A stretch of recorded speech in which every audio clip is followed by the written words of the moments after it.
le meilleur du pire en ligne de mire. Aucun parti pris, que des avis bien réfléchis. J'suis encore bourré comme un Polac, donc j'pensais voir Laurent Ournac. J'crois que j'suis toujours à côté de la plaque, mais en politique j'sais qui est le crack. Ouais, j'sais qui est le crack.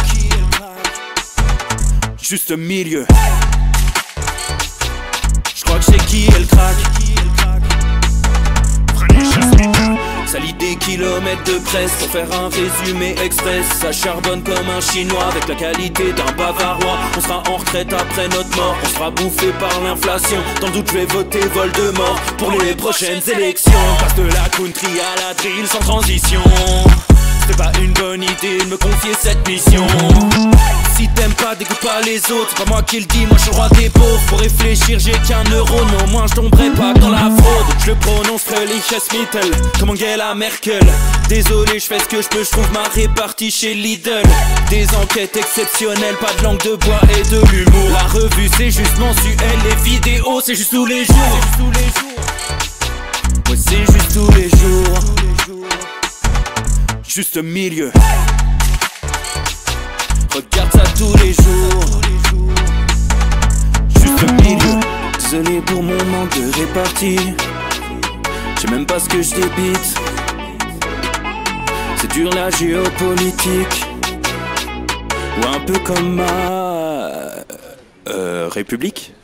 Ma République, non? C'est dur la République quand même, non? Ouais? Non? Ah non, c'est mou, non? Ouais, les mecs se font chier, on dirait un peu. Ouais, c'est un peu mou. Enfin, ça dépend dans quel pays. Ouais. Bah, j'y connais pas grand chose, moi. Et c'est quoi une démocratie déjà?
Ça tourne en boucle comme BFM, t'existes plus comme REM. Tout est en grève comme RER, ça capte partout comme France Inter. Faut pas croire tout ce qu'on dit à la télévision. Merci YouTube pour la liberté d'expression.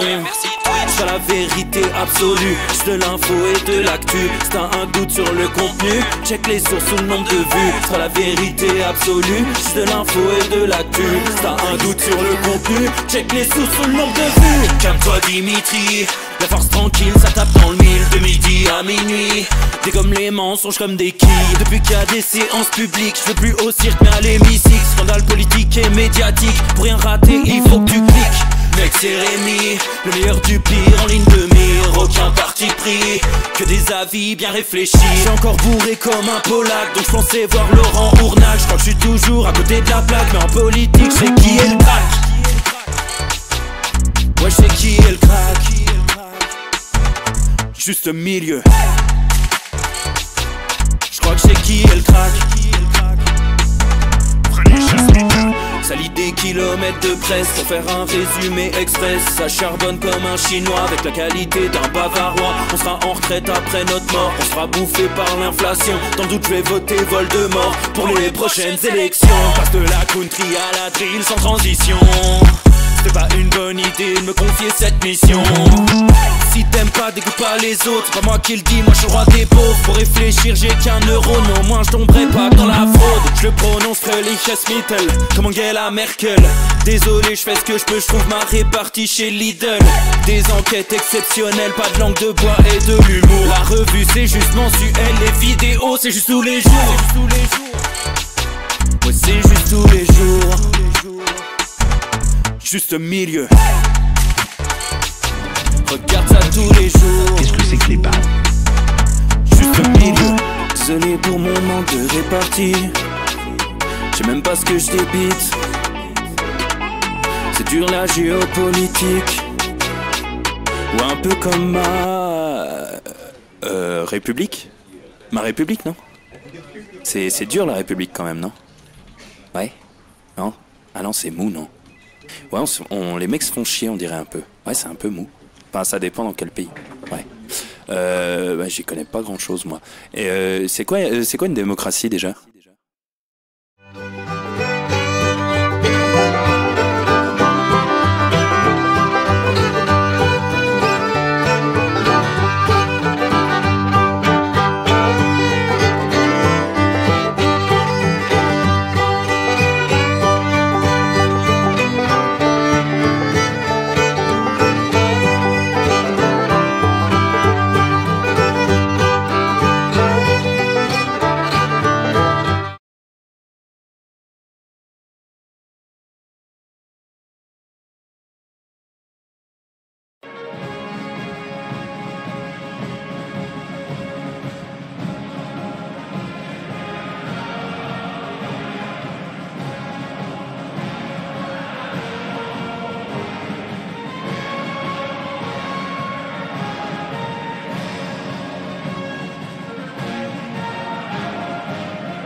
Et voilà, Will Henswer, Harel Cole, Will Henswer, 20 points dans la besace. Merci à nos amis irlandais. Bonjour à tous, chers amis, bonjour et bienvenue dans le Juste Bistrot. Il est l'heure, j'espère que vous allez bien. C'est une nouvelle semaine de bonheur. Voilà, à commencer sur les chapeaux de roue, le deuxième hymne irlandais, Harel Cole. C'est magnifique, c'est beau, et ça dégage, c'est beau et pas de grand chelem. Voilà, et ça fait plaisir, les amis. Quel bonheur de commencer, les amis, avec ça. Parce qu'après, on n'a que de la merde. Je vous le dis tout de suite, après, on n'a que des informations de merde. On va se satisfaire de ce qu'on peut. Hein, je vous connais, ceux qui regardent le Juste Bistrot en disant « Oh, j'espère qu'il va pas parler de rugby, on en a rien à foutre. » En même temps, si je parle pas de rugby, j'ai aucune bonne nouvelle pour vous. Donc, voilà, essayez de vous intéresser quand même, parce que sinon, c'est compliqué. Ah, quel plaisir. Quel plaisir, les amis. On va évidemment revenir sur ce match. On va pas faire 3 heures là-dessus, mais on va en parler un petit peu, ça me fait plaisir. Il y a du coup de gueule, vous vous en doutez, un véritable scandale. Et là, s'il faut attaquer un pays, c'est l'Irlande qu'il faut attaquer. Je vais y venir. Merci à la Girafe 84 pour le subprime 19e mois. Merci beaucoup. Ngrim Van Horstman également le sub 37e mois. Voilà, ça c'est magnifique. Fidélité magnifique. Merci beaucoup les copains. Est-ce que vous, ça va les amis? Est-ce que le week-end a été bon? Dites-moi un peu ce que vous avez fait. Voilà, ça bricole quoi. Est-ce qu'il y a eu des grillades par exemple? C'est bon ça, les grillades. Passer un bon week-end, hop, des grillades, voilà. Merci à mon Karim, que j'embrasse, également sub 34e mois, voilà. Hervéro qui dit, j'aime pas le rugby, mais quand Rémi en parle, ça va. Ça fait plaisir. Ça fait plaisir. Écoute, je vais en parler. C'est pas impossible, effectivement, qu'il y ait quelques mots à ce sujet aujourd'hui. Les copains, je suis heureux et je vais pas vous mentir, je suis encore fatigué de samedi soir. Et je pense qu'il y a... Changement climatique, les microparticules, la bière, enfin, il y a des facteurs, il y a des facteurs exogènes, à mon avis. Donc c'est important. Il y a Adriano Soleil, et c'est vrai que ça fait plaisir, parce qu'il faut se satisfaire du nécessaire, comme disait Balou. Adriano Soleil qui nous dit, moi j'ai une bonne nouvelle, mes plantations de fèves ont résisté au déluge d'hier. Et ça, c'est pas rien. Mais c'est vrai que ça fait plaisir. Et c'est le genre de nouvelles qu'on veut. On veut du positif dans le Juste Bistrot. On se fait chier à chaque fois, oui, Trump, la guerre, Macron, pompe à vélo. Partagez-moi vos bonnes nouvelles. Voilà. Partagez-moi les choses qui vous font plaisir, qui vous mettent en joie. Ah, qui vous donne la trique, comme dirait Patrick Sébastien. Partagez-moi vos bonnes nouvelles. Ah, ça me fait plaisir. Il faut aussi qu'il y ait du positif. Voilà, qu'on partage ce qu'on aime. Moi, tu vois, et c'est pas une vanne en plus, c'est vrai, je suis particulièrement fier. J'essaie d'apprendre à cuisiner. Et j'aime bien ça, tu vois. Hier, j'ai réussi une mayonnaise. Elle était bonne. Et j'étais content, tu vois. C'est les petits trucs du quotidien qui nous font plaisir. Voilà, dites-moi un petit peu, les amis, ce qui vous fait plaisir en ce moment. Tu vois, le Rusher Gamer, il nous dit, je viens d'ouvrir ma micro-entreprise. Ben, félicitations, camarades. Ça, c'est bien, ça fait plaisir, c'est excellent. Voilà, France-Irlande pour Lorval26 qui dit, j'en ai pleuré de bonheur. Ça, c'est vrai que c'était beau. Sacré match, on va y revenir. Célix Alba qui nous dit, est-ce que quelqu'un connaît soupe espagnole à l'ail et au pain? Bah, c'est le gazpacho, non? On est bien ou pas? Tu vois, Fléau 93, pardon, qui dit ma mère m'a fait de la galette avec de la date, donc je suis content. Putain, ça doit être bon, ça. Ça doit être pas mal. Bah ouais, voilà. Rodzil 4, j'ai fait de la confiture d'orange bio de Sicile ce week-end. Ça doit dégommer. Magnifique. Et voilà. Ishigo Bankai 38, j'ai planté mes fleurs samedi, j'ai arrosé le jardin hier, les pâquerettes poussent. Putain, mais c'est bien, ça. Et voilà, ça fait plaisir. Et voilà, première grillade de l'année pour Gib, 7-7, 7-7-7. Bon, il y avait une promo sur les 7, il a tout mis. Voilà, Martine, elle nous dit quoi, Martine de Dordogne? Eh ben, elle nous dit, moi je plante mes pommes de terre sous ma serre, ça détend. Eh ben voilà, c'est magnifique. Dame ce 75, elle nous dit, l'arrivée de mon premier fils en juin. Putain, vous voyez, il n'y a que des bonnes nouvelles. Je crois qu'on va faire ça à chaque émission. Ou très souvent, je vais vous demander un peu ce qui vous rend heureux en ce moment. On se plombe la tête avec des conneries, et là, il y en a plein aujourd'hui. Vous allez voir, les sujets, ça va pas louper. Mais je trouve ça chouette aussi de savoir ce qui vous fait plaisir au-delà de tout ça. K1476 il dit gigot de 7 heures, flageolet en famille et son calva de rigueur. Prochaine fois, tu m'invites. Parce que ça, tu ne peux pas dire ça impunément. Tu le sais. Hein. Tu connais. Tu connais la règle du juste bistrot. Qui parle de nourriture paye sa nourriture. Ça, c'est un slogan assez vieux. Hein. Ça date. C'est la Rome antique. Hein. Donc, je suis allé à Rome, hein, donc je connais. Hein. Je connais très bien. Hein. Donc voilà, Valkeneni qui nous dit je viens d'apprendre que je vais être grand-mère. Putain, c'est magnifique, voilà, on se régale. Super, super. Ah, j'aime bien. Ah, ça me fait plaisir. Du jardin sauf que ma fille a eu le code de la route. Et ben voilà, c'est magnifique, putain. Ah, tu vois, l'émission commence bien. L'émission commence mieux que d'habitude. Voilà, c'est bien. C'est bien, les amis. Quel plaisir. Voilà, savoir ce qui vous branche, ce qui vous rend, ce qui vous satisfait en ce moment. Et ça, c'est bien. Alors, on va ouvrir, évidemment, on va ouvrir sur ce match de rugby. Et voilà. Irlande-France, la claque, la fessée pour les rois de la Guinness, la fessée pour les trèfles à quatre feuilles, comme on les appelle, la fessée, Mac fessée, comme on dit chez eux, oh fessée, on a envie de dire. Mais quel match. Mais quel match, les amis. On a vibré. On a vibré. 27-42. Voilà, on s'est régalé. Je tiens à saluer mon pote Pierrot. Vous savez avec qui j'ai partenaire de rugby, qui avait annoncé 42-25. Et là, il a été très bon. 42-25, voilà, le score finalement est là, 42-27, match, enfin 27-42, match extraordinaire. Voilà, vraiment, on s'est régalé. La France a fait tout ce qu'elle sait faire de mieux. En défense, pendant 20 minutes, on ne touche pas le ballon et on prend 0 points. C'était une séquence extraordinaire, quasiment du jamais vu à ce niveau international contre l'Irlande. Et la deuxième mi-temps, on a déroulé. Un grand bravo à Maxime Lucu qui a fait un match énorme. Il faut le reconnaître. Alors là il faut, voilà. J'avais chié sur Galtier toute la semaine passée. Le destin lui a donné raison. Avec ce fameux banc en 7-1, le destin lui a donné raison. Le banc français fait une entrée, mais de fou, de fou. Oscar Gégou, alors effectivement, qui rentre peut-être plus facilement dans les Argentines, voilà, mais qui fait une rentrée extraordinaire, vraiment. Le banc français au top du top. Galtier avait raison. Match parfait. Alors, À ce détail près, on va pas refaire tout le match, hein, vraiment bravo les Bleus, ça a été extraordinaire. Mention spéciale à François Cros, 13 plaquages en 10 minutes, c'est du jamais vu, c'est extraordinaire. Euh, et, euh, et par contre, la blessure d'Antoine Dupont. Ah, ça, c'est le point noir. Ah, là, c'est le haut point noir. Mac point noir. Ah, là, je suis pas content. Là, j'étais colère. Là, j'étais colère. C'est un scandale. C'est un scandale ce qui s'est passé. On va commencer sur les scandales. Je vous mets pas l'action parce que personnellement, je déteste les images de joueurs, enfin de sportifs qui se pètent comme ça. Je déteste ça. Alors, je vous repasse pas l'image, mais en gros, dans une phase de rug, donc c'est quand vous avez un tas d'hommes au sol en mêlée les uns les autres. Alors, d'habitude en France, on appelle ça l'Élysée. Là, au rugby, ça n'a rien à voir. C'est pour récupérer le ballon, donc c'est pas du tout pareil. Vous avez donc souvent des joueurs en attaque qui vont pour aller gratter le ballon, essayer de le récupérer dans ce gros tas d'hommes. Vous avez vos appuis qui doivent être au sol, vos pieds qui doivent être au sol, et vos mains qui doivent être sur le ballon ou sur les joueurs. Vous ne pouvez pas poser les mains au sol. Donc vos jambes, si vous voulez, elles sont comme ça. Elles sont très exposées sur les joueurs qui vont venir déblayer, on dit rugby, c'est-à-dire qui vont rentrer dans l'axe défensif du ruck pour dégager les soutiens offensifs qui veulent essayer de récupérer le ballon. Donc ce qui s'est passé, c'est qu'il y a un Irlandais qui est venu déblayer un peu sur le côté d'ailleurs, qui est tombé sur le genou d'Antoine Dupont, qui s'est enroulé autour, forcément, grosse torsion, et rupture des ligaments croisés pour Antoine Dupont, c'est officiel. Le pire dans cette histoire, c'est que la Fédération internationale de rugby qui fixe les règles, avec des règles qui changent tout le temps, c'est chiant au rugby, ça n'arrête pas, mais bon bref, la Fédération internationale de rugby a justement durci les règles sur ce genre de comportement. Quand un défenseur s'enroule sur la jambe d'un joueur exposé dans une phase de ruck, ils avaient durci la règle il y a peu. Justement en faisant attention pour protéger les joueurs, parce qu'il y a eu trop de blessures dans ce cas de figure-là. Et ils avaient mis par exemple 6 semaines de suspension automatique, carton rouge. Ils ont vraiment durci pour éviter qu'il y ait ce genre de saloperie. Et là, alors, et puis qu'on soit bien d'accord, je m'en fous, hein, que ce soit Antoine Dupont, un joueur de l'Italie, un joueur de Mont-de-Marsan, on s'en fout. C'est la protection du sportif. Hein.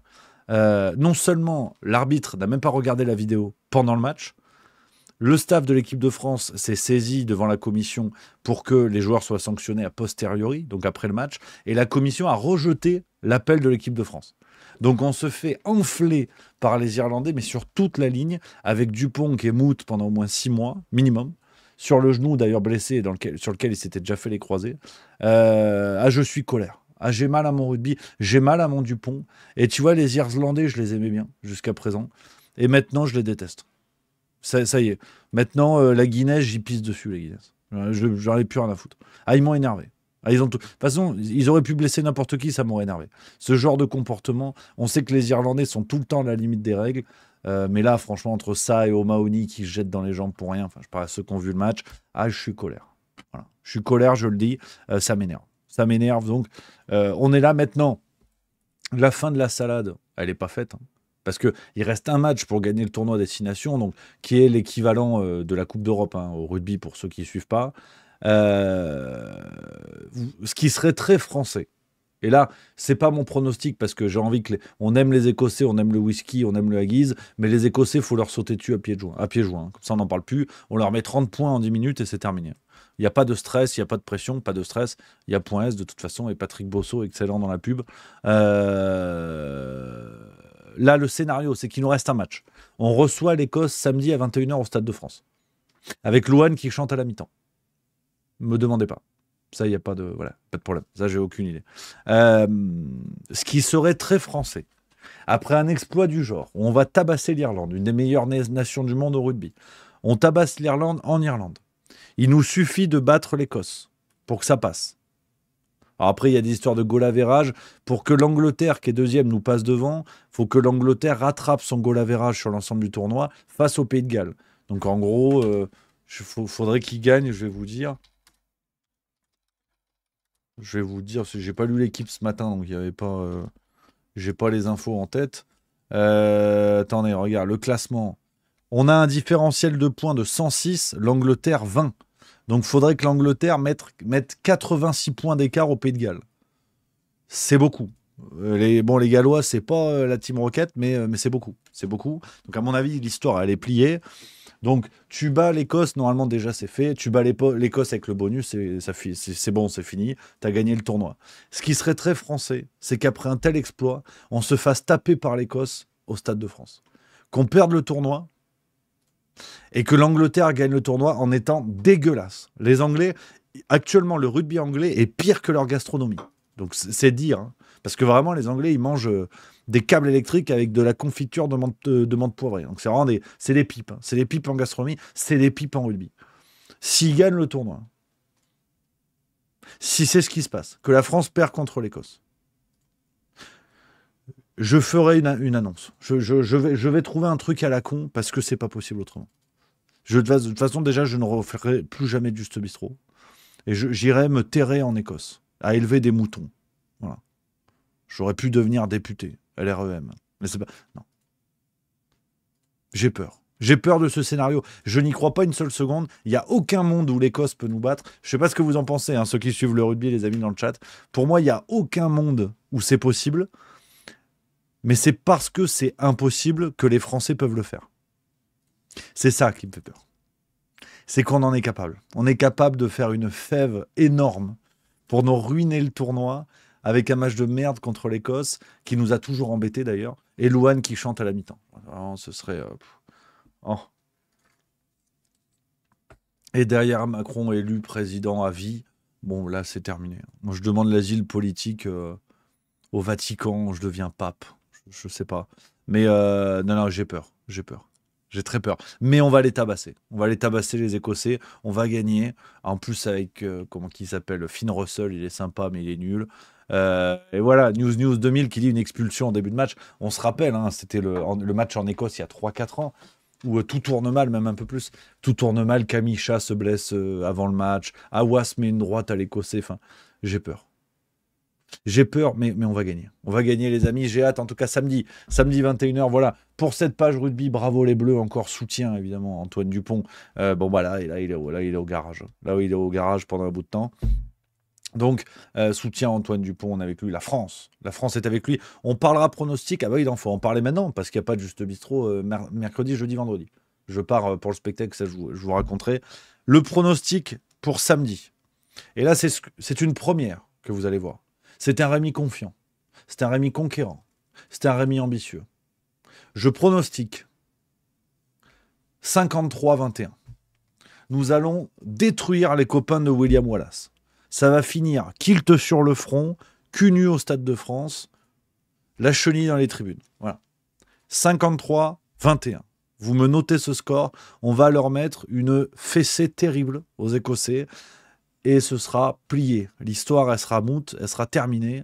Le trophée à la maison, et ce sera très très bien. Et on aura juste l'occasion d'avoir un peu le seum, comme disent les jeunes, après notre défaite contre l'Angleterre. On ratera le grand chelem de 2 points. Et ça, c'est tristoun. Mais d'abord, on va tabasser nos amis écossais. On en reparlera peut-être un petit peu demain du rugby, mais en tout cas, bravo. Bravo à nos Bleus, une fois de plus. Les amis, 17h04.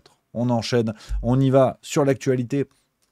Il y a pas mal de choses. Il y a pas mal de choses aujourd'hui. Dans le monde entier, ça bouge. Ça bouge. C'est un peu comme la Zouglou Dance que chantait Magic System. On les oublie pas, on est toujours avec eux. Ça bouge énormément en ce moment, les copains. Vous avez vu, on va parler de la Roumanie, bien sûr. On va parler de la propagande dans nos médias. On va parler du Canada. Alors, disons qu'on ne va pas faire de la réaction déclaration par déclaration. Hein. Il se passe des affaires, si vous voulez, qui mériteraient peut-être d'être traitées dans le Juste Bistrot. Vous allez me dire, on peut en parler. Je pense à l'affaire Jean-Michel Apathy, par exemple, des choses comme ça. Mais ce qui est intéressant d'observer sont les grandes tendances. Les grandes tendances qui se dégagent aujourd'hui avec une accélération des événements, mais en même temps une clarification des lignes. Et c'est ce qui est plaisant. C'est ce qui est plaisant, je trouve. Il devient de plus en plus difficile, voire impossible, d'être complotiste, parce que le réel devient complotiste, par nature.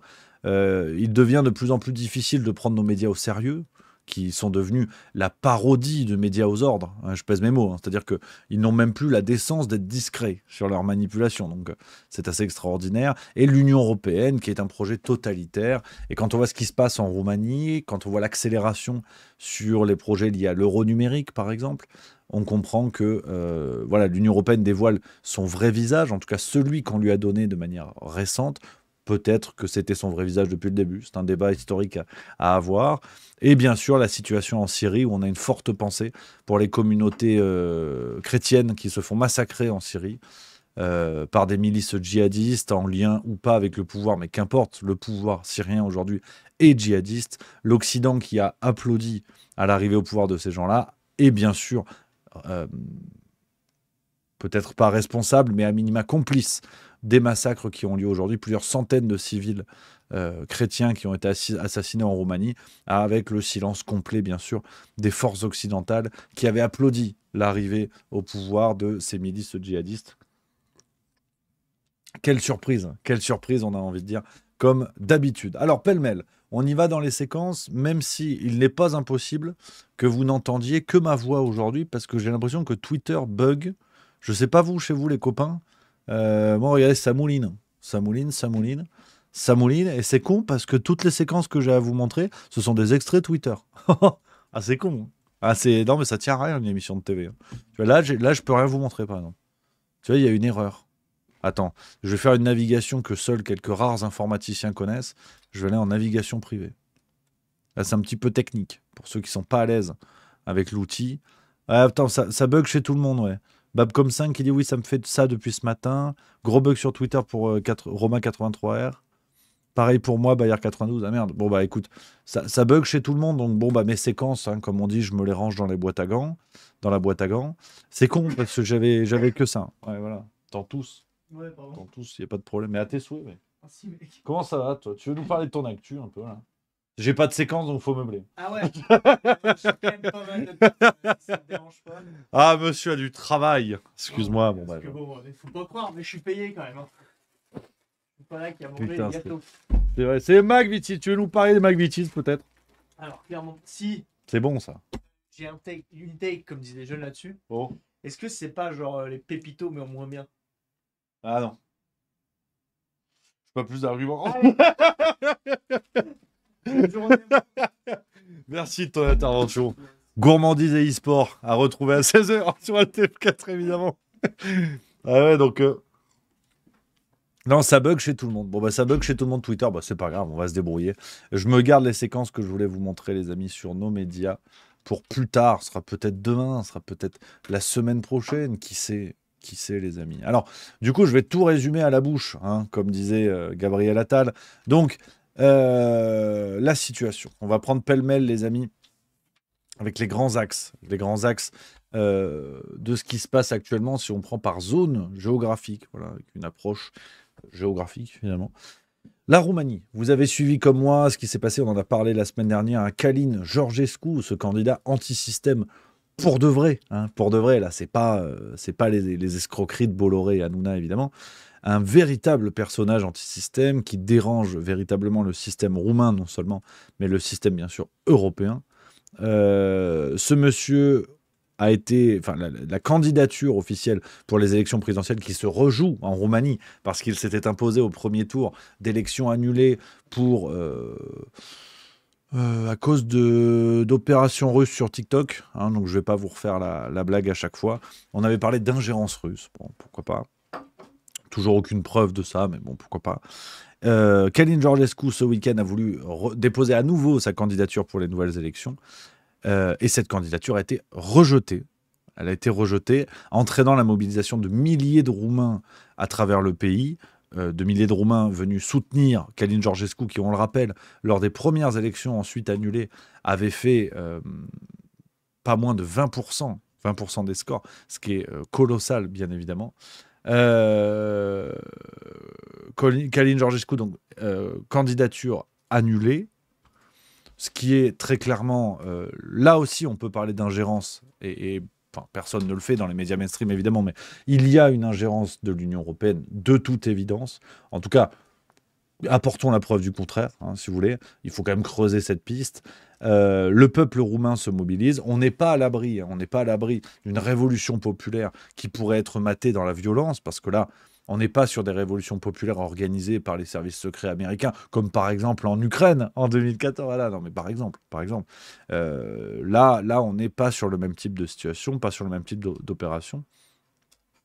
Et donc voilà où en est la situation en Roumanie. Alors, sur ça, ça n'est pas que je ne veux pas changer d'avis, mais je reste un peu sur la même ligne que celle que j'ai depuis plusieurs mois concernant la situation en Roumanie, qui est de dire ce qui est, alors, soutien à nos amis roumains, de toute évidence, mais ce qui est intéressant, c'est que on le voit, c'est ce que je vous disais tout à l'heure, l'Union européenne est forcée de montrer son vrai visage. C'est-à-dire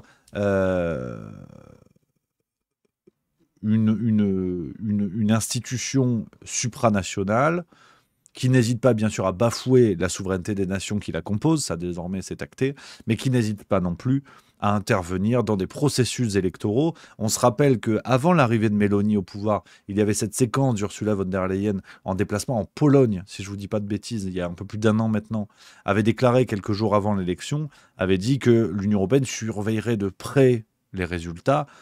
Qu'est-ce que ça veut dire ? Qu'est-ce que ça veut dire ? Avec une menace claire d'ingérence si les résultats n'avaient pas été au goût de l'Union européenne.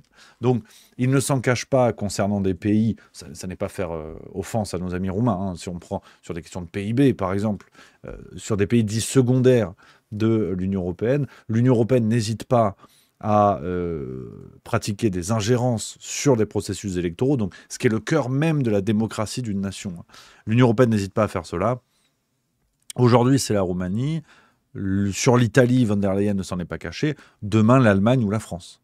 Donc, ce qui est chouette, c'est que un peu comme dans une partie de poker, moi je ne sais pas jouer au poker, comme une partie de Uno, si vous voulez, l'Union européenne n'a plus beaucoup de cartes. Alors elle a des +4, ça fait mal, mais elle n'a plus beaucoup de cartes.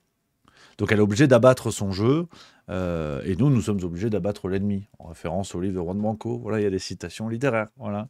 Hein. Je crois que c'est ce qu'il faut voir de positif, à mon avis, dans cette situation, c'est que désormais, même ceux qui, par exemple, se disent plutôt ouverts à l'Union européenne, se disent plutôt confiants dans l'aspect protection de la liberté des gens et compagnie, liberté du peuple, respect de la démocratie. Aujourd'hui, il n'y a que les personnes de mauvaise foi pour ne pas voir ce qu'on voit, pour ne pas constater le réel. Donc il y a du positif là-dedans, d'une certaine manière. Alors c'est vrai qu'il y a Tsuna 92, et là je vois les spécialistes. Tsuna 92 qui dit « Si tu n'as plus de cartes au Uno, tu as gagné ». Et c'est juste. Et c'est là qu'on comprend que ma métaphore, comme on dit en géopolitique de temps en temps, ma métaphore, c'était de la merde. Elle était nulle. Et oui, parce qu'au Uno, moins tu as de cartes, plus tu gagnes. Voilà, il a compris. Ça, c'est vrai que c'est bien joué. C'est bien joué. Donc voilà, pour la Roumanie, les amis, on va voir ce qui va se passer. Et de toute façon, aujourd'hui, on ne peut plus compter que sur la mobilisation du peuple roumain, qui pourrait d'ailleurs envoyer une leçon à toute l'Union européenne d'un peuple qui se mobilise et qui, je l'espère, obtient gain de cause. Là où la France est dans une léthargie absolue, malgré toutes les infos qui sortent. On pense à Blast, par exemple, hein, qu'on salue, qui fait un travail super par endroits, pas tout le temps, mais voilà, c'est normal. Blast qui a révélé qu'Emmanuel Macron envisagerait, hein, d'après des sources proches des sources de l'Élysée, hein, voilà, ils disent selon nos informations, nous dit Blast, Macron envisagerait d'acheter une voiture à 200 000 €, une Aston Martin de James Bond. Bon. Voilà, la Roumanie peut envoyer un message clair en expliquant que tout ça n'est pas normal. Hein, d'un président qui envoie son pays à la guerre pendant qu'il désire s'acheter une Aston Martin, d'une élection bafouée par l'Union européenne, tout ça contribue, si vous voulez, à l'écroulement d'un système politique qui est celui de l'Union européenne. Donc la Roumanie peut nous envoyer un fort message, gros soutien à nos amis roumains, qu'on embrasse évidemment. Du côté du Canada, tu en prends l'avion. Il y a des bruitages également dans cette émission. Voyage, c'est assez complet. Du côté du Canada, on a... Bah oui, mais je vais pas vous... oui, mais j'allais vous montrer la séquence. Oh, mais je suis nouille. Bah oui, la séquence, je me la mets dans... Hein, je me la mets pas dans la barre de recherche parce que ça va pas marcher. Et voilà, ça mouline. Hein, regardez, j'ai des preuves. Hein. Ça ne marche pas. Peut-être un coup des Russes. Peut-être un coup des Russes. Ça, c'est pas impossible. On a à la tête du Canada... Le remplaçant, ça y est, le remplaçant de Justin Trudeau, un certain Mark Carney, alors c'est lui, un futur Premier ministre du Canada, qui a d'ores et déjà attaqué Donald Trump. Hein, j'ai l'impression que c'est une sorte de figure imposée. Alors ce monsieur, parfaitement novice en politique, je vais essayer de vous montrer son CV pour comprendre que tout change rien ne change. Voilà, hein, vous allez voir, c'est ce qui est assez intéressant. Regardez hein, sur le site bilan.ch, c'est un média suisse. Alors le parcours de Mark Carney, nouveau Premier ministre canadien, banquier d'affaires chez Goldman Sachs, directeur de la Banque du Canada, puis de celle d'Angleterre. Pourquoi, on ne sait pas. Mark Carney, non c'est Carney a pu miser sur sa fraîcheur en politique pour convaincre la base du Parti libéral. Voilà. Donc aujourd'hui, en fait, quand tu es nul en politique, c'est ce qu'on appelle la fraîcheur.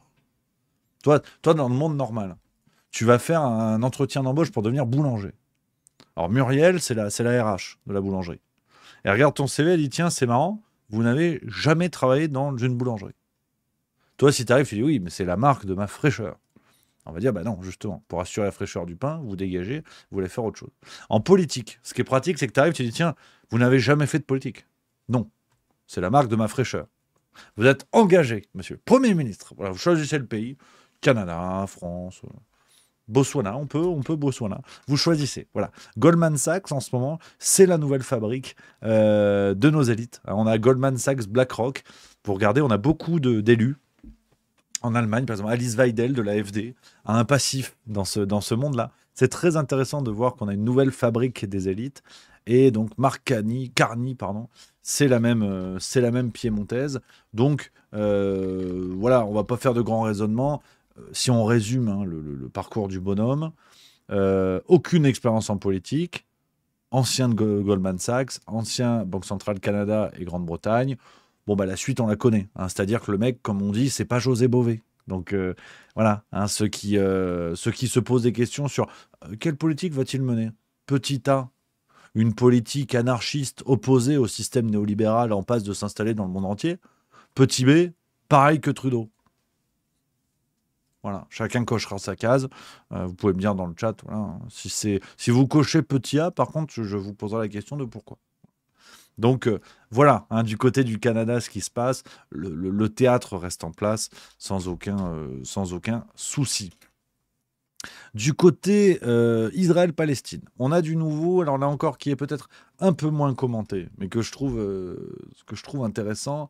Je vous ai trouvé un article du Figaro donc sur la situation Israël-Palestine. On prend l'avion, là, Canada, États-Unis, parce que ce que je vais vous dire, ça se passe aux États-Unis. On a Donald Trump qui continue de manière assez claire et rigoureusement claire, sur sa ligne, hein, qui est celle depuis le début. On avait parlé d'un Donald Trump opposé à la guerre, on avait parlé d'un Donald Trump qui était le président qui allait faire cesser tous les conflits, bien évidemment, en Palestine, qui allait sauver plutôt la planète. Bon, bah, depuis, sur le dossier israélo-palestinien, on a un président américain qui a évoqué le projet de faire de Gaza la Riviera du Moyen-Orient, hein, avec, au prix d'un déplacement forcé de population. En tout cas, il n'est pas revenu sur cet aspect-là de son plan, donc on est à peu près clair. Si vous voulez, ce qui est la matérialisation du projet sioniste depuis des décennies, Trump le fait, et pour l'instant, du côté des soutiens de Trump, personne ne trouve trop à redire. Là encore, si Biden avait fait ça, qui aurait dit quoi? L'éternelle question. Alors on s'est dit, oui, mais il y a eu un cessez-le-feu. Alors un cessez-le-feu qui, à mon avis, va pas faire long feu, si j'ose dire. Regardez ce qu'on peut avoir dans le Figaro du 5 mars, on a cet article.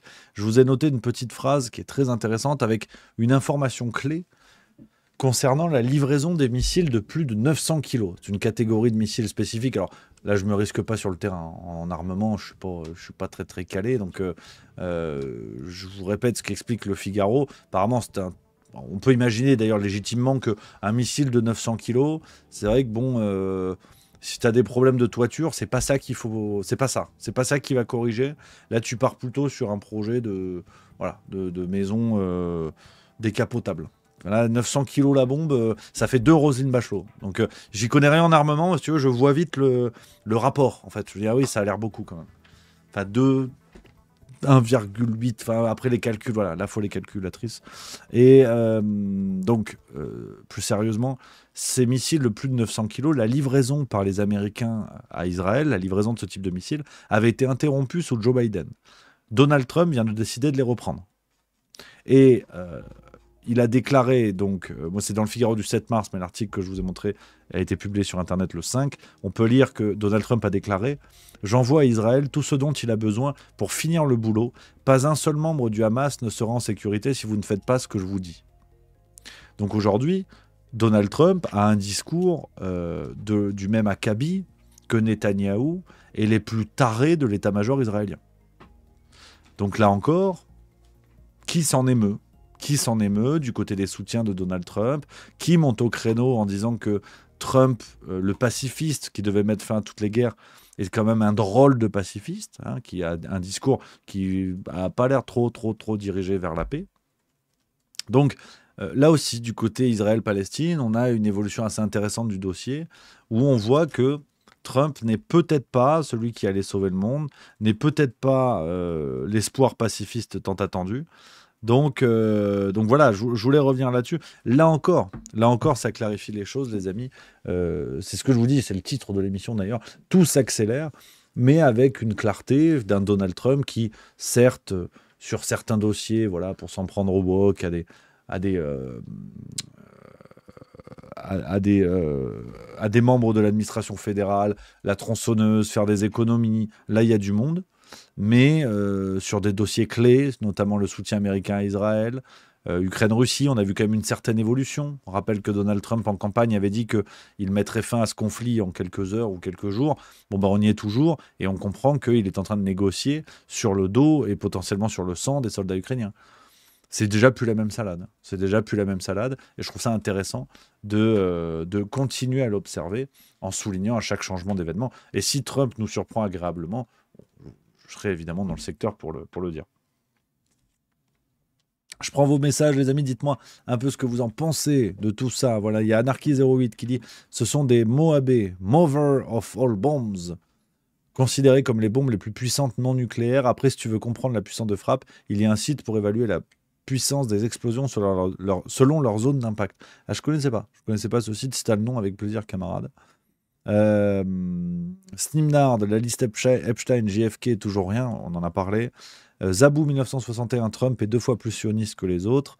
Voilà, je prends vos réactions, dites-moi un petit peu dans le chat. Merci à Shinsama37 pour le sub 29e mois. Et il a un coup de gueule, il dit « Marre de louper toutes tes émissions ». Ah oui, mais c'est 16h45 le Juste Bistro. Ça se mérite, hein, le Juste Bistro. C'est une émission de qualité, hein. Matt Lezet qui nous dit « Comme d'habitude, les Américains ont foutu le bordel et récupèrent la mise ». Je suis plutôt d'accord avec cette analyse-là, qui est une analyse sous l'angle impérialiste, si vous voulez, de l'évolution des États-Unis. Et pour moi, quand on chausse ces lunettes-là pour regarder les contextes actuels, on comprend bien que Donald Trump est absolument dans la continuité de la politique impériale américaine, mais une politique qui se mesure sur des décennies. Elle ne se mesure pas à l'aune d'un mandat. Ce sont des grandes tendances. Donc voilà aussi comment on dupe les esprits aujourd'hui et qu'on en arrive et qu'on a un Macron qui nous dit Poutine veut envahir l'Union européenne, Trump c'est la paix. On nous raconte que des conneries. Et dès qu'on dézoome un petit peu, on comprend, à mon avis, plus facilement ce qui se passe. Qui nous dit Trump ça devient trompette. Ouais, c'est possible aussi. Gaëtan Seguin 38, salut Rémi, je viens d'arriver, j'ignore à quel sujet vous êtes. Par contre, voyant ceux marqués sous l'émission concernant la Syrie, on peut commencer à parler d'intentions génocidaires par le pouvoir en place contre les Alaouites et les chrétiens syriens. Complètement d'accord avec toi, cher ami.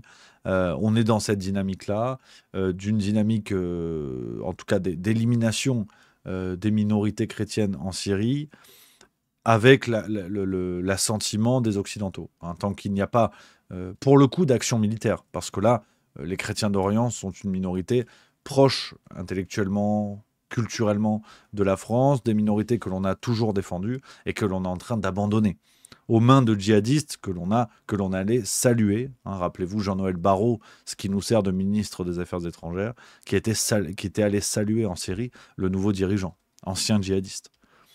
Donc, ce qui se passe là, personne ne peut l'ignorer. Personne ne pouvait l'ignorer. Il faut arrêter de se raconter des histoires. Et d'ailleurs, c'est peut-être la réflexion à ne pas faire, mais on se rappelle que au moment du coup d'État mené par HTC, le fameux HTS, à chaque fois je me trompe, HTS, le fameux groupe djihadiste qui a pris le pouvoir en Syrie, on rappelle que ce groupe-là avait reçu le soutien, en tout cas symbolique, d'Israël. Israël avait vu d'un plutôt bon œil l'arrivée au pouvoir de ce groupuscule. Donc là, il faut quand même se poser de sérieuses questions sur les équilibres en puissance qui sont pour moi qui sont maintenus dans le discours où on dit que oui, mais s'en prendre au djihadisme, c'est des questions liées à l'islam, mais en fait, on ne peut pas critiquer Israël sinon antisémite. Enfin, on mélange tous les débats. Si on regarde la géopolitique pour ce qu'elle est, on voit quand même des équilibres qui se font, qui font peur. Et on rappelle que M. Al-Joulani, le dirigeant de HTS en Syrie, on nous avait dit que c'était un djihadiste modéré, ce que nous avaient dit nos médias, et on avait expliqué que comme il se taillait la barbe et qu'il avait une cravate, tout allait bien se passer. Bon, ben aujourd'hui, on a un massacre qui prend effectivement une allure génocidaire. Donc là-dessus, c'est très important. Et ce que j'aimerais souligner aussi, les amis, et c'est dire la supercherie de tout ça, mais à différents niveaux, hein, c'est une sorte de millefeuille de supercherie. J'en vois tout mon mépris, évidemment. Aux partis politiques français d'opposition qui ne disent rien de manière générale sur tous les sujets, ça on l'a dit la semaine dernière, mais surtout à des membres de la France Insoumise, à des membres des communistes, en gros, à tous les intervenants politiques de gauche et d'extrême gauche qui sont montés au créneau pour dénoncer le génocide palestinien commis par Israël et qui là sont tout à coup très nuancés, très silencieux concernant la situation des minorités chrétiennes en Syrie. Parce que ça casse leur logiciel, si vous voulez, où on va soutenir le peuple palestinien dans une sorte de grand combat de gauche qui existe depuis 40-50 ans. On se fait le monopole là-dessus, on se met dans le beau rôle, avec peut-être chez certains des intentions antisémites. Je tombe pas là-dedans. Pour moi, ça n'est pas automatique. De là à dire qu'il n'y a aucun membre de l'extrême gauche qui n'a pas ce genre de relent à l'esprit, pour moi, ce serait absurde. De dire qu'ils le sont tous, c'est tout aussi absurde. Il doit y en avoir certains, mais pas tous. Ça, il n'y a pas de problème. Je m'en fous. C'est pas le débat qui est intéressant. Ce que je trouve intéressant, c'est cette notion de génocide pratique. D'empathie électorale, où les minorités chrétiennes, la France insoumise sait bien que c'est pas ça qui va les faire gagner dans les urnes. Donc on s'en branle et on en parle. Je dis pas du tout. Je dis juste qu'on en parle beaucoup moins, alors que toutes ces personnalités politiques qui sont montées très fortement au créneau pour soutenir la Palestine et à qui on a reproché d'être dans l'émotion à géométrie variable, toutes ces personnalités politiques-là avaient un coup à jouer en montrant leur soutien et leur émotion vis-à-vis des communautés, des minorités chrétiennes en Syrie, et ils ne le font pas. C'est dire à quel point ils sont opportunistes, lâches et bêtes. Donc ça fait quand même un sacré tiercé dans l'ordre. Donc ça, c'est pour les représentants politiques, notamment de la France insoumise, qui sont dans l'électoralisme jusqu'à ce niveau-là. Et je trouve ça bien sûr sidérant. Bien sûr sidérant, les amis. Glidat qui nous dit l'Élysée qui conteste vouloir faire peur. Oui, c'est l'article du JDD, l'article du journal du dimanche. Ça aussi, c'est une belle histoire, hein, quand on dit que tout s'accélère et que les lignes sont de plus en plus claires. Vous avez eu, pour vous résumer l'affaire, les amis, dans le journal du dimanche, de ce dimanche, ça tombe bien, il sort tous les dimanches, pour ça qu'il s'appelle le journal du dimanche. Eh bien, on a eu en une, avec la photo de Macron, il y avait écrit « Faire peur ». Et l'Élysée a fait un communiqué officiel, notamment sur Twitter, pour expliquer que ce qui avait été sorti par le journal du dimanche, qui révélait des fuites proches du pouvoir, qui disait que l'intention d'Emmanuel Macron était de faire peur pour créer la réaction. L'Élysée a fait un communiqué pour expliquer que ça n'était pas vrai, qu'à aucun moment il y avait eu ces éléments de langage. Aujourd'hui, vous avez l'Élysée qui se mobilise pour tenter d'enfermer une information, de contredire des journaux, peut-être même de faire taire certains médias. On en est là. Alors, journal du dimanche, groupe Bolloré, je me suis dit, tiens, il y en a qui vont encore chialer en expliquant que c'est un énième exemple de censure. Bon, pour l'instant, on n'a rien. Surtout qu'il y a un joli article dans ce journal du dimanche de Gabriel Attal qui branle rien depuis 1 an et on nous en fait des articles pour nous dire à quel point il se prépare pour la suite. Je crois que c'est dans le journal du dimanche, et pas la tribune dimanche. Je prends vos messages, les copains. Olivier Marstrez qui nous dit normalement l'accélération actuelle devrait aboutir à une explosion. C'est la suite logique. Franchement, j'ai hâte que ça pète. Au moins, on passe à autre chose. Qui donc? En tout cas, tu avais raison, Rémi, sur la guerre et les retraites. Bah, c'est pas, enfin, faut avoir le triomphe modeste, hein, les amis. Déjà, pour une fois que j'ai un pronostic qui rentre dans la cible, on est bien. Et puis, c'est pas une question d'avoir raison, je m'en fous. Hein. Vous connaissez la maison, les amis, je défends pas une opinion en vous disant ça. Je fais juste mon travail, j'espère, du mieux possible ou du moins mal possible. Et je lis les journaux. Et ils vous le disent, c'est ma grande théorie. Alors, si ça peut vous intéresser d'apprendre tout ça par l'intermédiaire de Juste Milieu, j'en suis le plus heureux. Ça fait des vues, ça fait de l'audience, la communauté grandit. Moi, je suis heureux comme un pape. Mais la réalité, c'est que tout ce que je vous dis est dans les médias. Je ne fais que souligner ce qu'ils nous disent. Je n'invente rien. Juste Milieu n'a pas encore, si vous voulez, les reins solides, l'ampleur pour avoir une communauté de journalistes autour de nous qui vont chercher le scoop et créer de l'information. Juste Milieu n'est qu'un relais de l'information. Donc je peux pas en fait vous en dire voilà vous dire autre chose là-dessus. Je ne fais que lire ce que disent les médias, lire les petites lignes et mettre en avant ça et en essayant de le regarder en essayant de mettre tout ça tout ça ensemble, à faire des analyses les plus crédibles possibles, j'espère. Mais sur ces histoires de retraite, ils nous l'ont dit, j'ai rien inventé. L'histoire du Danemark, il est sorti 2 fois dans 2 quotidiens français à 48 heures d'intervalle, c'est pas pour rien. C'est évidemment pas pour rien. Et donc, puis en plus, maintenant, ils sont prévisibles sur leur stratégie de détournement de l'attention. On va lancer des fausses infos pour faire parler, mais à la fois pour déplacer la fenêtre d'Overton et montrer aux gens qu'ils ne réagissent quand bien même on leur agite n'importe quoi devant les yeux. C'est Macron qui veut acheter une Aston Martin à 200 000 balles. Il y a bien des pays dans le monde où actuellement, l'info est sortie en début d'après-midi, normalement, tu as 200 000 personnes devant l'Élysée qui prennent d'assaut le palais. J'en appelle pas à ça, évidemment, j'appelle pas aux actions violentes. Je suis prudent, parce que tu as vite fait d'avoir un journaliste de Libération qui traîne dans le secteur. Je suis prudent, mais je dis juste que ces gens-là jouent avec la passivité que nous avons en démocratie. C'est-à-dire, on a pris l'habitude d'entendre le discours de oui, mais en fait, dans les pays où il y a des révoltes populaires, où on envahit les palais présidentiels, ce sont les pays où il n'y a pas la démocratie, il n'y a pas ci, il n'y a pas ça. Oui, mais en attendant, les présidents font peut-être pas tout ce qu'ils veulent, ou en tout cas sont obligés de montrer leur nature autoritaire quand le peuple se lève. Aujourd'hui, en France, voilà, je veux dire, vous avez le président qui veut vous envoyer à la guerre. 3 jours après, on nous dit qu'il veut acheter une Aston Martin à 200 000 balles.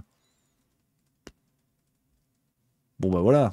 Donc, si tu veux, on en est là. On en est là. Alors, apparemment, les amis, c'est revenu. C'est revenu pour Twitter. Ça a l'air de marcher.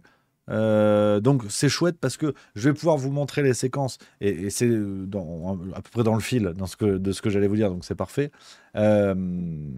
Pour vous dire que tout s'accélère, même nos médias sont dépassés par leur propre propagande. Ça, c'était sur LCI le 6 mars avec Sergueï Girnov qui est, bon, on nous le présente comme ancien officier du KGB, spécialiste en renseignement.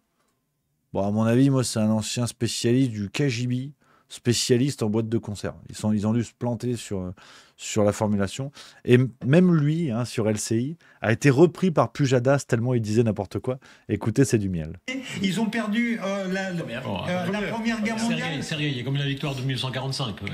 La victoire 1945, on a déjà précisé, les Russes ont perdu beaucoup de personnes, mais vous savez, si Staline n'avait pas Zhukov, les Russes peut-être auraient perdu 10 millions de moins. 10 millions de moins. Et si les Américains n'étaient pas avec les chars, avec toute la logistique derrière... Je sais que vous n'aimez pas trop votre ancien pays, mais enfin, la victoire de 1945, d'ailleurs, il y avait les Ukrainiens, les soviétiques. C'était une monumentale victoire de tous les soviétiques, dont les Ukrainiens. Les Ukrainiens étaient des 2 côtés, disons. Alors, sur 5 Allemands tués au combat pendant la totalité de la Deuxième Guerre mondiale, 4 sur 5 sont tués sur le front de l'Est. Bien sûr. Ce que font les Américains, les Français, les Anglais, c'est qu'ils tuent le 5e Allemand sur 5. En tout cas, la contribution de guerre soviétique est monstrueuse. Voilà, alors je me suis trompé, hein. Sergueï Girnov se fait reprendre par Darius Rochebin, qui officie également sur LCI, mais voilà, le mec est en train de te réécrire l'histoire, hein, pour descendre la Russie. Il te dit oui, mais en fait, de toute façon, bon, la Russie, Seconde Guerre mondiale, on n'est même pas sûr qu'ils soient intervenus dans le conflit. Voilà où on en est. Hein, donc, cette fameuse bulle informationnelle, je ne vais pas vous refaire le raisonnement de la semaine dernière, je vous renvoie vers les précédents Juste Bistrot. On est dans une situation d'une dérive intellectuelle, d'une dérive médiatique, qui est le propre de la propagande, hein, je veux dire, de médias qui racontent n'importe quoi, qui se prennent les pieds dans leur propre récit.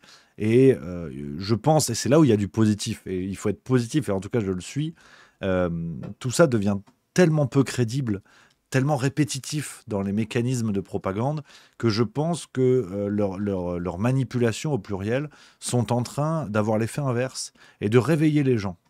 Bon, j'aime pas trop le mot, mais d'alerter les gens. Voilà, de rendre les gens vigilants, de les rendre plus alertes. C'est-à-dire, vous avez des types qui ont bouffé tout ce qu'on leur a dit dans les médias depuis des années, qui en ce moment sont en train de dire, attends, le fiston Sarkozy, on ne sait pas d'où il sort, il a une tête de kiwi, faut qu'on le prenne au sérieux. On nous explique que Macron, il est adoré, il y a des sondages on nous dit, il y a 60% des jeunes qui veulent aller faire la guerre, on nous prend pas pour des taupes un peu là. Donc je pense que c'est très positif. C'est très positif ce qui se passe, parce qu'ils vont trop loin. Ils vont trop loin, c'est trop gros. C'est beaucoup trop gros. Et avec les moyens technologiques aujourd'hui, l'accès informationnel, il y a un tri qui est en train de s'opérer entre les gens. Pour moi, il y a le groupe des gens qui sont déjà conscients qu'il faut être prudent, qu'il faut douter, machin, avec tous les mauvais côtés que cela peut comporter. Hein. À l'intérieur, il peut y avoir les vrais complotistes, pour le coup, qui voient la marque des reptiliens dans chaque info. Il peut y avoir des gens juste qui doutent, les dubitationnistes qui sont mes préférés. Hein, c'est une grande famille, je ne vous dis pas que tout est génial là-dedans. Au milieu, pour moi, la famille la plus importante, et qui est de plus en plus nombreuse, à mon sens, c'est la famille des gens qui se disent « Tiens, j'ai l'impression qu'on se fait avoir ». Et après, vous avez... à l'autre extrême, vous avez les gens qui ne changeront jamais d'avis. Et là encore, hein, il y a des gens divers et variés. Ceux qui ne veulent pas changer d'avis parce que c'est très dur de se dédire en tant qu'humain. Hein. Quand on prend une décision et qu'on persiste dans cette voie-là, on peut nous expliquer 25 fois qu'on fait une erreur, on persistera quand même pour ne pas revenir en arrière, parce que c'est jamais agréable, il faut le reconnaître.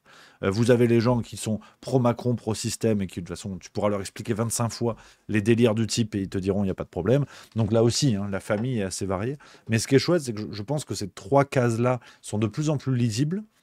Et pour moi, la vraie lutte, elle est sur la famille du milieu, la case du milieu, où il faut aller chercher ces gens-là, ce que je vous disais la semaine dernière, discuter, échanger, comprendre aussi ce qu'ils pensent. Et c'est ça qui peut nous faire avancer, à mon avis, les amis. Donc voilà, je trouve ça très bien. Puis le fiston Sarkozy, le fiston Louis Sarkozy, on en a déjà parlé dans les précédents Juste Bistrot. C'est pas que je veux pas vous en parler, mais... ces espèces de Jacques Attali du Lidl qu'on nous sort, de types qui n'ont aucune compétence, qui sortent de nulle part, qui ont des parcours qui parlent contre eux, hein, je veux dire... T'as fait tes études aux États-Unis, t'as été formé aux États-Unis. Venir en France avec un discours à la mort moelleux qui est dans le sens du vent, avec une ambition électorale assez claire, on ne peut pas oublier d'où viennent ces gens-là.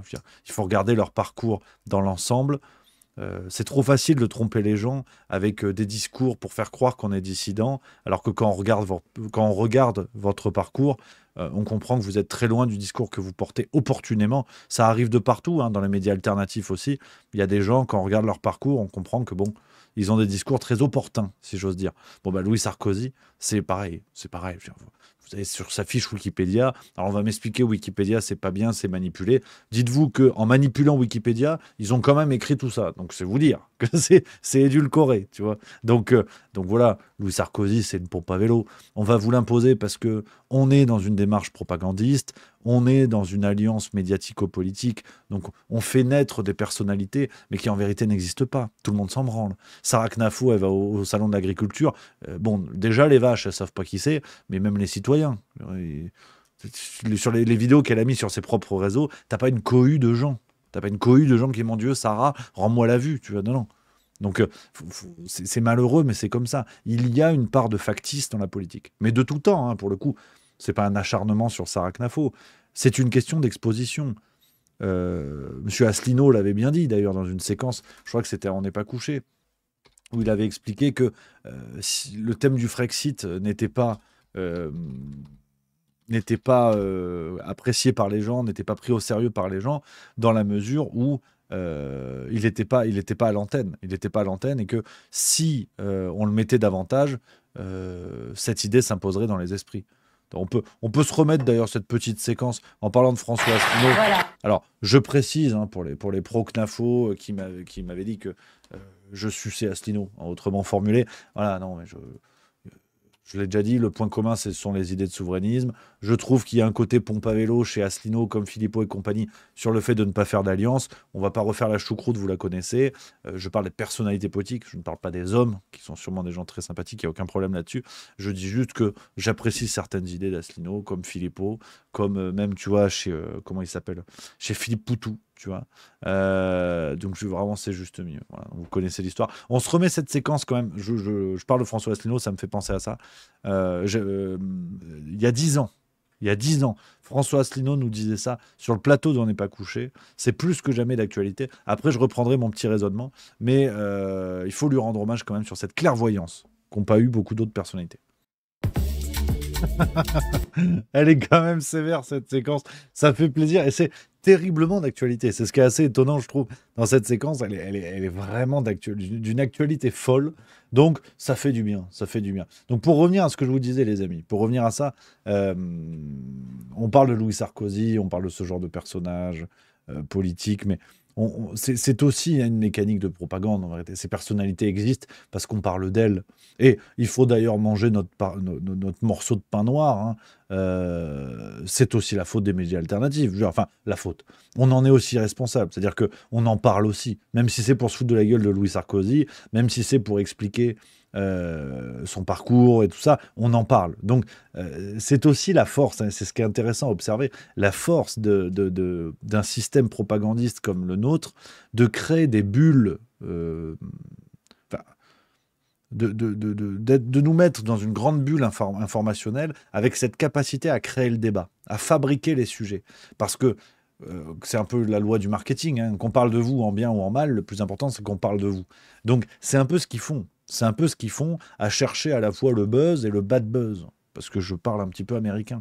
Donc, on est en plein dedans, on est vraiment en plein dedans, et le plus juste, on va dire, le plus juste, normalement, intellectuellement, serait de ne pas en parler, de ne jamais parler de Louis Sarkozy, de ne jamais parler de ces contre-personnages, de ces anti-personnages, si vous voulez. Mais on le fait, ça occupe le terrain, ça leur donne gain de cause d'une certaine manière. C'est vrai, je pense qu'il faut reconnaître ça et accepter aussi d'une certaine manière la part de responsabilité dans l'émergence de ce genre de personnages. Donc voilà un petit peu les amis, les séquences médiatiques auxquelles nous avons droit ces derniers temps, du grand n'importe quoi en permanence. J'en avais une dernière, mais Twitter rebug à nouveau apparemment. Bon, c'est pas grave, de toute façon c'est Roland Lescure qui compare Trump à Hitler. De toute façon, vous n'allez pas rater grand-chose, c'est pas très très grave. Donc voilà un petit peu les amis, ce qu'on pouvait se dire là-dessus. Tout s'accélère, mais nous on est ensemble, on est bien, puis bon bah avec l'apéro, avec le rugby, on est content, hein. On est content, hein. Ça ne nous empêche pas de monter au créneau, voilà, on est ensemble toujours, hein. C'est le plus important. Garder la banane, to keep the banana, voilà. Donc voilà un petit peu les amis, et c'est pas fini, effectivement c'est pas fini, restons prudents. Les copains, je vais vous donner rendez-vous demain. Là, vous êtes nombreux, vous êtes plus de 600 hein, sur Twitch et ça fait plaisir. C'est génial, merci les copains. Je vous donne rendez-vous demain. Grosse séquence, grosse thématique. On va parler d'un bonhomme et d'une affaire qui, jusqu'à preuve du contraire, n'a jamais été abordée sur YouTube. Je ne peux pas vous en dire plus. Je suis en train de vérifier pendant que je vous parle pour pas vous dire de conneries. Mais il y a quasiment personne. Ouais, je vois pas de vidéo. Je vois pas de vidéo sur ce sujet, les copains. Ça concerne Macron. Ça concerne des questions de décoration. Vous allez voir.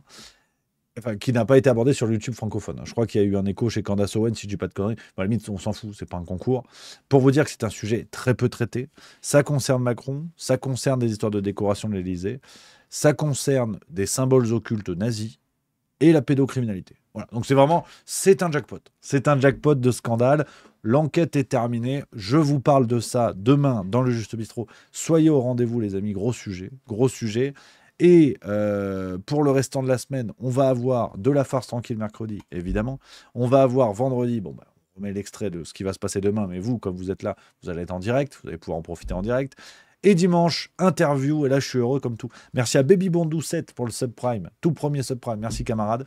Dimanche, je reçois pour la première fois une personne très peu connue du YouTube Game, mais vraiment un entretien passionnant, l'un des meilleurs que j'ai pu, en tout cas que j'ai pu faire, pas moi, hein, l'un des meilleurs que j'ai pu faire en tant que spectateur, où j'ai appris énormément de choses, où je me suis régalé, avec un monsieur qui s'appelle Paul Cadens, je vous donne son nom dès maintenant, Paul Cadens qui est philosophe, et on a vraiment travaillé sur la question de l'éclairage de l'actualité à travers la philosophie, comment la philosophie peut être pratique sans faire peur, parce qu'on a tous des mauvais souvenirs de philo, les profs chiants et compagnie, vraiment comment la philo nous aide à interpréter et comprendre le réel, et vraiment, je me suis régalé, j'ai hâte de vous montrer ça, ce sera dimanche à 19h, voilà pour la semaine, les amis, la semaine qui vous attend, moi pour ma part, je pars en spectacle, mercredi, je prends la route, donc pas de Juste Bistrot, mercredi, jeudi et vendredi. 2 dates de suite à Ormes et Briard. Je vais vous redonner les liens, si vous voulez, les amis, pour ces 2 dates. C'est chouette, on va bien s'amuser. 2 belles dates à Ormes, donc on est juste à côté d'Orléans, les copains. Briard, regardez, voilà, c'est la suite de la tournée. 13 mars à 20h à Ormes, 14 mars à 20h à Briard. Et Chambéry le 19 mars, il reste 12 places. Donc là, faut pas tarder à Chambéry. Chambé, comme on dit là-bas, et Lyon, ensuite le 3 avril, ça va être magnifique salle théâtre à l'ouest de Dessines, 400 places, ça va être la plus grosse salle de la tournée pour l'instant, ça promet une ambiance de taré, je vous donne le lien dans le chat de Twitch, les copains, et puis sinon pour tous les autres, vous tapez juste milieu billetterie, et vous avez le lien avec toutes les dates. On se retrouve demain dans le Juste Bistrot, les amis, en direct, 16h45, grosse séquence, soyez là, demain je compte sur vous les amis, grosse affaire, voilà ce qui vous attend. À demain, vive la rigolade, vive la France, je vous embrasse et surtout passez une excellente soirée. À demain.